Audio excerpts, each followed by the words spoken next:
hypocrite who says, yeah, you give me, but I'm not going to give back. And it's still challenging for me to to when they say you don't understand, I have to do this, to go, hey, I know, but please don't, because it makes me feel weird. They're like, no, I have to do this. Right. And so that dichotomy there is, for me, like, I can't not do this. I have to do this unequivocally. I'm going to do this thing because he told me to do it, and it's written on my heart. I'm doing it. Then to say, please don't, and they're like, no, you don't get it. I have to. Right. Ugh, okay. Ugh, you know? It took me a long time to learn to be a gracious receiver. Yeah, I'm not. Because there is blessing in giving. Clearly you're being blessed when you receive something. But the thing is this, too. Let's say somebody gives you $10,000. Mm-hmm. And you're like, I can't take this. I think you should take it.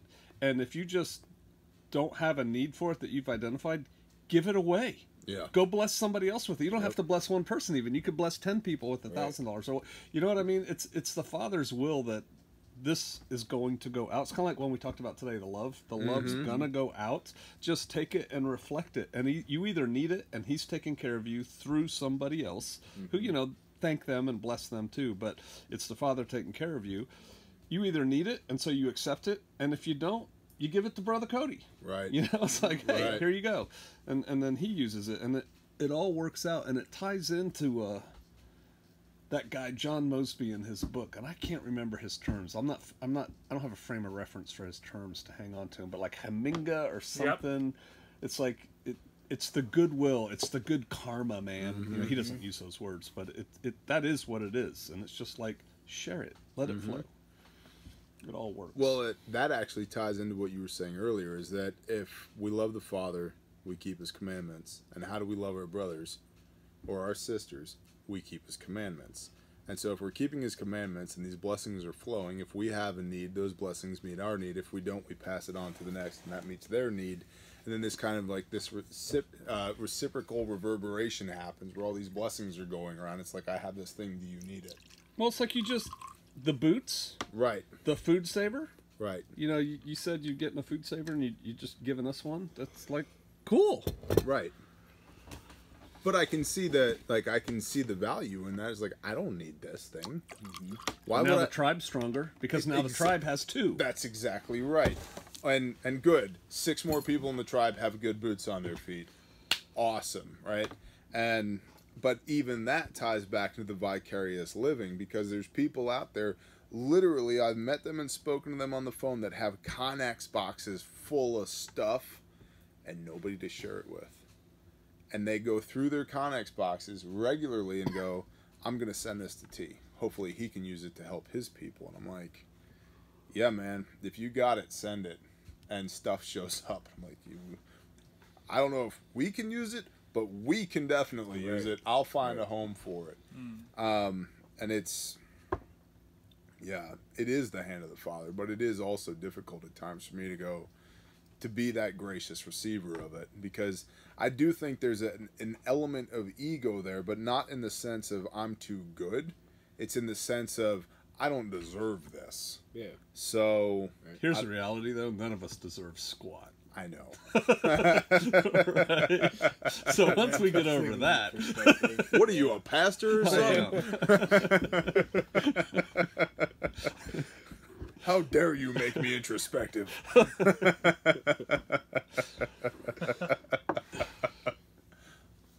This is a blessing. Yeah, it is. You know, most people. Do you know how many thousands of people on the internet would like cut their right arm off for this? For real. Right, they would watch something like this, and they're sitting alone in their house right now on Saturday night by themselves, drinking their drink. We get to be here. Yeah. But it comes back to what you were saying earlier. At some point, ambition has to meet action. You have to stop thinking about it and start doing about it. Stop talking about it and just start doing. Like, when I first rolled up here, I was like this. I was like, the first day? Yeah. I was like, I hope he likes the rocking chairs. I hope the table's not too gay. Like, you know what I mean? Or like, you know what I mean? Because there's an element of that. It's like, hello and welcome to Viking Preparedness. I am Pastor Joe Fox. It's like, of course you are. Honey, we're here. You know, and there's that element to it. And even that, like the hand of the Father is in that, because you and I had been emailing, and I don't even know if you remember, but we'd been emailing for probably near a year before that. And I would email you because I found one of your videos after my church imploded. And it was suggested, I was watching a Viking preparedness video, and then a Chauffeur Mountain video came up after that. And I was, it's all the Father. I was at that moment, and it was Withdraw and Prepare was the name of the sermon. And I'm sitting there washing dishes and I remember I threw the plate into the sink, and I looked up through my ceiling at the Creator of the universe, and I was like, what the hell are you doing to me? What are you doing? And you're going to town, right? And I'm like, okay, I'll listen, right? And that kind of started the path. And I was emailing you, and I knew you got like a lot of emails. Yeah. And I would email you, and I'd be like, what about this? And your response would be like, Leviticus 11. Yeah, like, I do short responses. Yes, and good. And so I'd go look at it, and just a little bit of back and forth. And I remembered you had said, I want 3 things on this porch: 2 rocking chairs and a table. And it's like, just so happens I can accommodate that. That's worth a conversation, right? And then we moved forward from there. And then you were like, saw your videos. Well, I like it. Getting ready to share. Be prepared, or something like that, or like brace yourself, or something like that. Get ready. And I remember my wife still makes fun of me. She's like, "Oh, you mean that time that Pastor Joe shouted you out, and you were like, ah," right? And I was like, "Yeah, what about it?" Because in like a weekend, we went from like the channel size doubled and then doubled again, and the whole time I was like, "Oh, this is great," right? But all of that. I don't see coincidence in anything. There's no coincidence in that. And the reason I took that conversation, if you will, I hate the term, but to the next level, like I've been watching your videos and I'm going to plug you, is because, can't use her name because I'm actually filming this lamp while we talk right now, but perfect. Skillet. Yes. She wrote me and said, what do you know about this guy? He wants to give us a door. Right. And I said, I don't know who this guy is. Well, he says he's talked to you. That's what she said. Right. And so then I went and checked out your channel. So I'm like, oh, I like this guy. Right. You sound kind of like me. So that's when we started that conversation there. I actually get that a lot. People are like, who do you think you are, Pastor Joe 2.0? And I'm like, oh, I get that you two are both my sons. Yeah, I get that a lot. I get that a lot. Bear's got to be your son. The Millennial Man's got to be your Pastor Joe's son? No. Yeah, I love that. I'm like, so Sam actually is my brother. Thanks, Dad. Sweet. Luscious top knot actual. Perfect. So I'm having some more of this Russell's. This is good stuff. That's good. Yeah, but I just... Here, I'll change the view on the film here. There you go.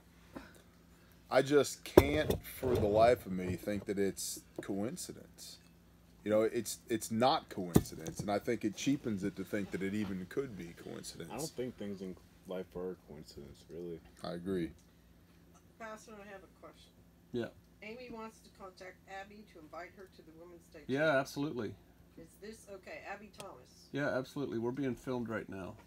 That's absolutely fine, though. I'm not filming anyone. I am. I know It's the CIA, man. Okay. It is. Again. Again. You know we both work there, right? I'm aware. Yeah. What? Agency? All right, we're not going to talk about that. We're filming and I'm drinking. Shush.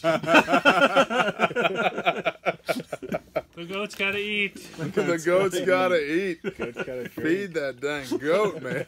The goat's gotta drink. I want that goat with a pallet of booze the next time I see it. Jägermeister. Jägermeister. A pallet of Jaeger. I know a guy. Yeah, this is absolutely a blessing. And it's, you hear a lot in the Sunday Christian church. As iron sharpens iron, brother, so one brother sharpens another. Yeah, yes, but if you're dull and I'm dull, there's not a whole lot of sharpening going on. Yeah. And so that's just like a nice thing to say.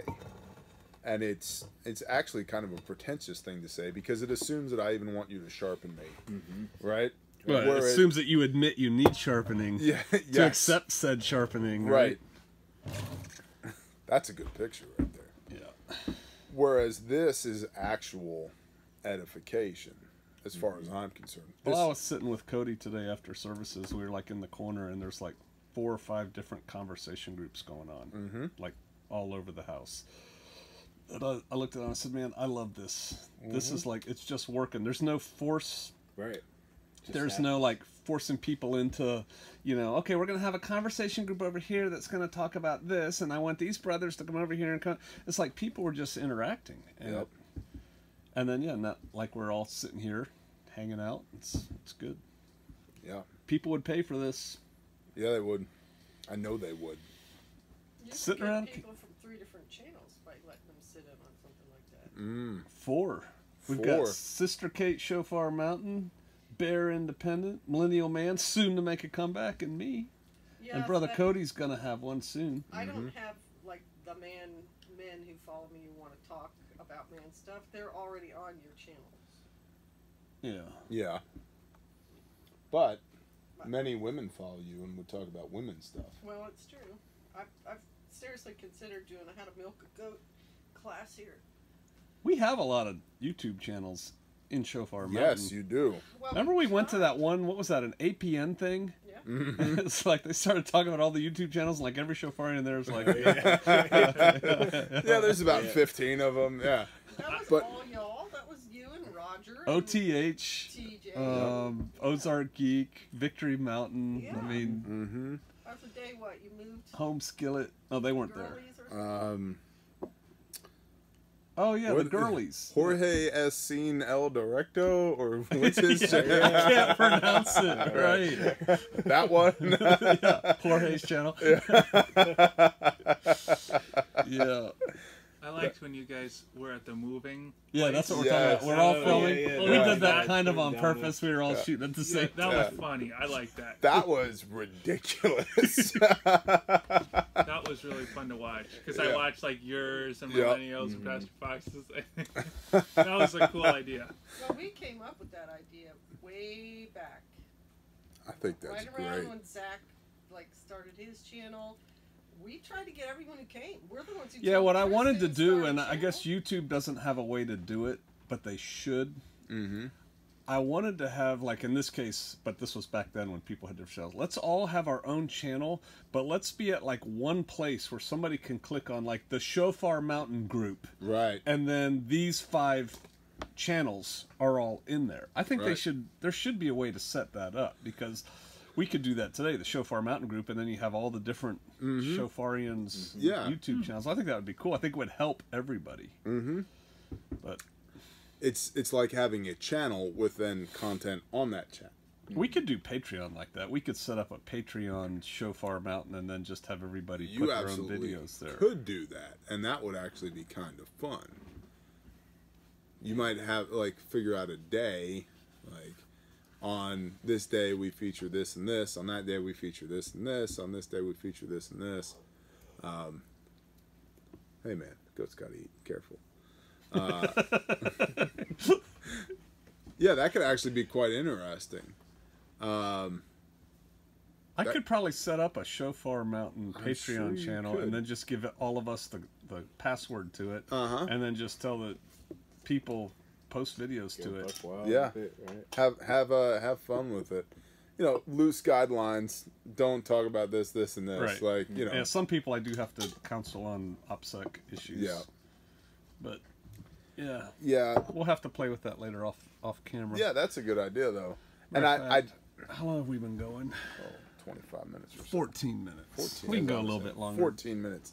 Y'all want to hear some more? Of course. you do. So I was gonna say, I think the storytelling that you're doing on Patreon is priceless. You think so? I think some people like it, some people hate it. Well, listen, take it from me and my age group, and just understand the compliment in this.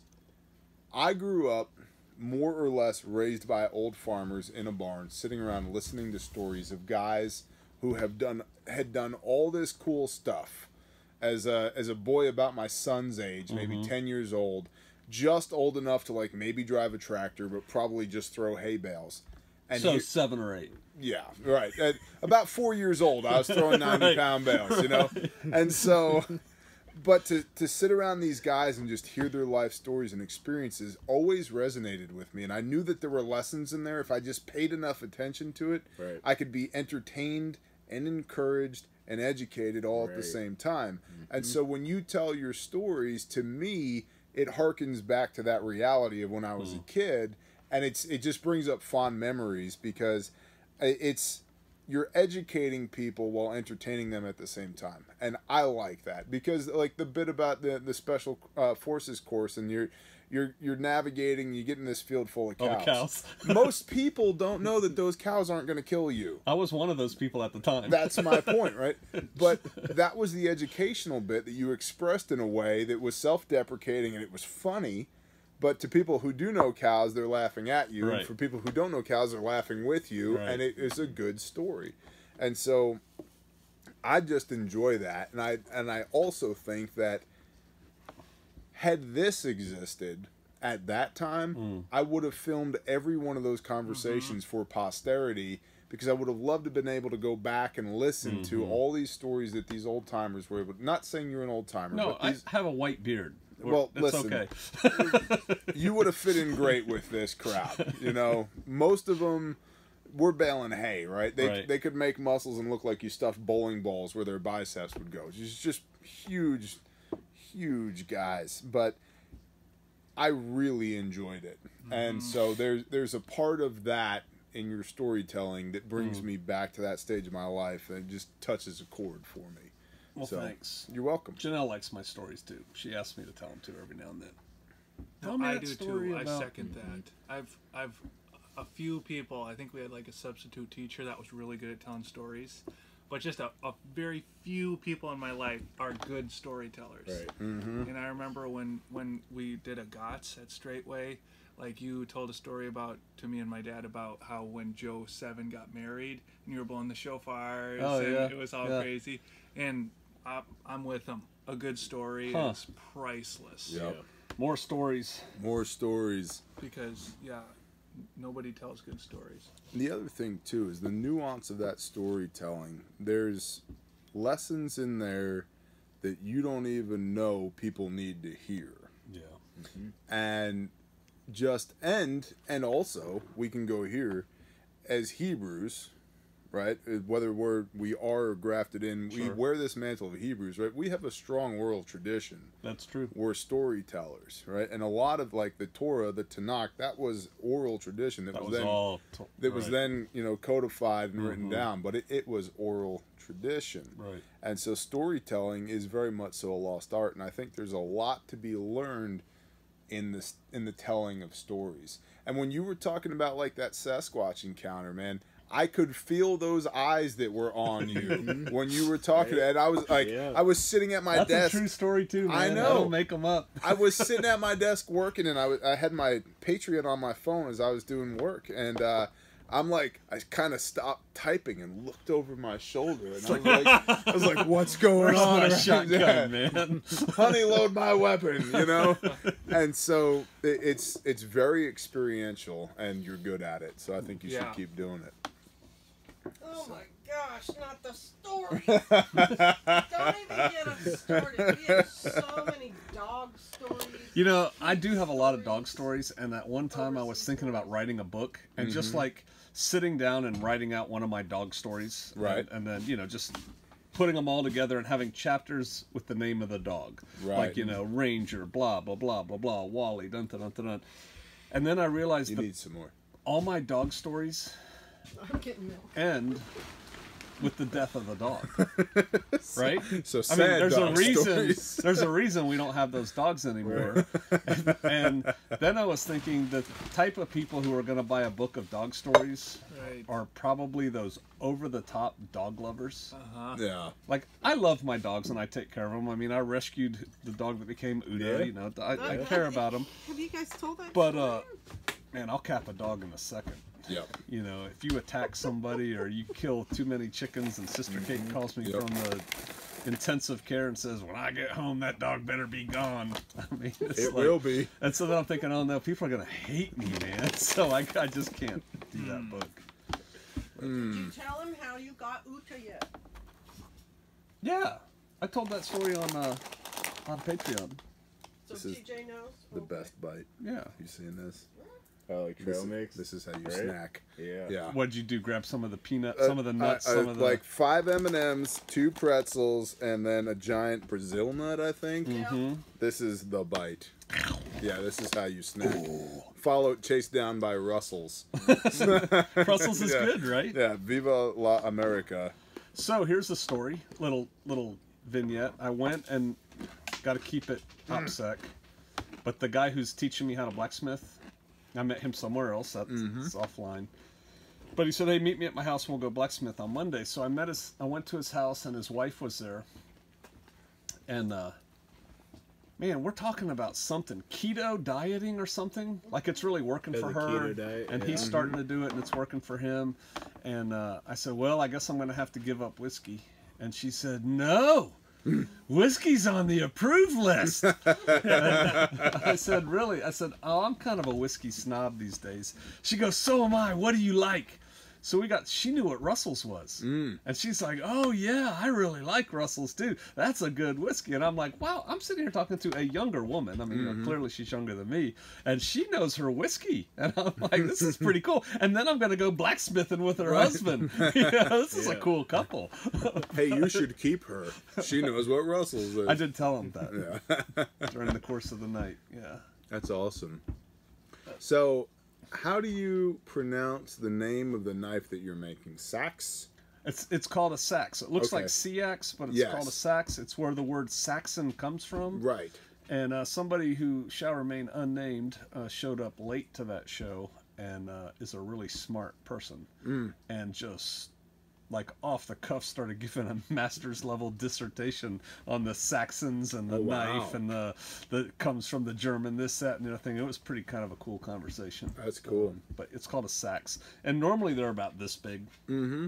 But the one I'm making, you know, I'm trying to make a functional blade. That's what I'm trying to do. You know, if that thing cuts, I'll be happy. I can make the beautiful one later. I even said it that night. It's like the worst thing that can happen to like an 8-year-old boy who's going deer hunting for the first time is to shoot a 14-point buck. Right. It's like, dude, you'll never top that, and you're just going to be disappointed. It's good for a young boy, a young girl, even hunter. Shoot a doe or a spike buck. Yep. You know, it just keeps getting better as you go. But so I don't need to make the super perfect knife the first time. Right. All right, so are we going to get more videos from the Millennial Man? We are. We need to, man. Yeah. We really do. That damn goat's got to eat, man. That's right. I'm worried about him. I really am. I'm worried about that goat. We got to keep him fed. It's been a rough winter. Winter done come. I said 2 years ago when I was watching the what's that show? Game of Thrones. Game of Thrones. I never did get to see the final season. My source dried up for that, but I used to always put in there, "Winter is coming." Yeah. Because it was a cool thing to say back then. But man, winter done come. Yeah. Right. Well, don't feel bad because he hasn't written the final book either. Really? Yeah, all that was that's in right. books like 10 years ago, and then it got picked up by HBO, and he completely stopped writing books. Adapted all of it for HBO. I bought the books after I watched the series, and I couldn't get like the last whatever it was. I don't even remember what season it was that I stopped on. But the Khaleesi was on the move, man, Right. with her dragons. And Khaleesi. it's like I wanted Yep. to get a T-shirt that said Team Khaleesi, you know, with like a dragon on it or something. I just thought that would be cool. You know, like the old school like sweatshirts that looks like they're made in the 50s. I just thought having one that said Team Khaleesi would be cool because that's who I would be on her team. Okay. Back then, it's like, I don't care under what capacity. Khaleesi, I'm here to serve you. Right. You know, I'll be the head of your guerrilla warfare department. I'll sweep the halls. Right. I want to be on the winning team. Because I haven't read all the books. I haven't read any of the books. Yeah. Dog, get. But I want to be on the winning team. But anyway, so I quit being able to watch it, so I bought the books. I read a lot, and I think they're hard to read. There are so many people in there. Yeah. It's just kind of hard to keep track. And then I kept trying to remember, okay, who is this in the series to try and put a face on it, but I really couldn't. So, what I will give him, though, as an author, and it made me really hate his guts and love him at the same time, is he will spend 3 books building up the backstory on a character, and then they're dead. Kill him. They're dead. That quick. They're dead. They kill a lot of characters, man. The physical, visceral loss of this character, you're like, but I knew them, right? And it's like a real death. It's like somebody you knew. Wow. And they're just, he builds them up and he creates this totally elaborate backstory. The one I want to die is that stupid queen. I can't stand her. Yeah, she needs Cersei. Yeah, she needs a bullet or two. Yeah, I want somebody to stick a bullet in her head or something. I agree. Crossbow bolt. She's horrendous. I mean, I didn't like her little boy either. Yeah, and I was glad he died. I don't know. Joffrey? Yeah, I think it was. Is it Joffrey? Yeah, he was an evil little guy. Yeah, he needs to die. But I do like the midget. I like him too. Yeah. I actually saw him on an interview. Like, yeah, I YouTubed him or something. He's kind of BA. He's a cool dude, man. Like, he could hang right here with us. I would love it if he was. That'd be awesome. He'd probably be bored with us, though. I think he's probably more intelligent than we are. He might bring us up to his level. You don't know. He might know how this is a better whiskey. that's what I'm saying. Like, I got this in Scotland in '83. Yeah. But you know, his entire thesis is like the difference between him and everybody else is he just worked his tail off. Like when he had the opportunity. He's also very. Are you talking about as a person or as a character? As a person. Oh, okay. As the actor who plays the character, right. There's not a whole lot of opportunity for people who are like 4 foot tall in Hollywood. Right. Play a Oompa Loompa. Right. And he just busted his tail constantly. Right. He's playing a role that a big guy could play. I mean, he's not. I think his character is a dwarf, right? It is. But he's carrying that role. He's good. Yeah, but I mean, look at like Lord of the Rings. There's full-grown men playing right, hobbits. Like that German guy with the big axe. Yeah, or the dwarves. Yeah, that's it. Yeah, Gimli. Yeah, I like him too. I think he's cool. I do often feel that I was born about a millennia too late. And if I just had an axe and an iron spike on my helmet, life would be good. You do need a double bit axe, but a big one, like blades this giant. big, Yeah, right? like T, go over there and wreck that army. Yes, sir. Here we go. I'm gonna run this way and swing the axe. Everybody, run behind me. Right. I'd be it's all. It's like the end, or not the end. The what do you call it? The back, right? You got the running back and exactly. I'd be all over that. I'd be all over that. There are times where I would literally wake up from dreams and be like, was that a dream? Or was that just me like 1,000 years ago? I don't know. Another dimension. Yeah, maybe that. But there's a part of me that just totally thinks that I need an axe with a blade the size of a basketball or so. Right? And just, I don't know. It just feels right. It just feels right. You know? Some men put on skirts and it feels right to them. An axe feels right to me, so who am I to say, I guess? Men in air quotes. This is a great video. I know, I'm ending it right here, though. Everybody say goodbye. Toodaloo. See y'all.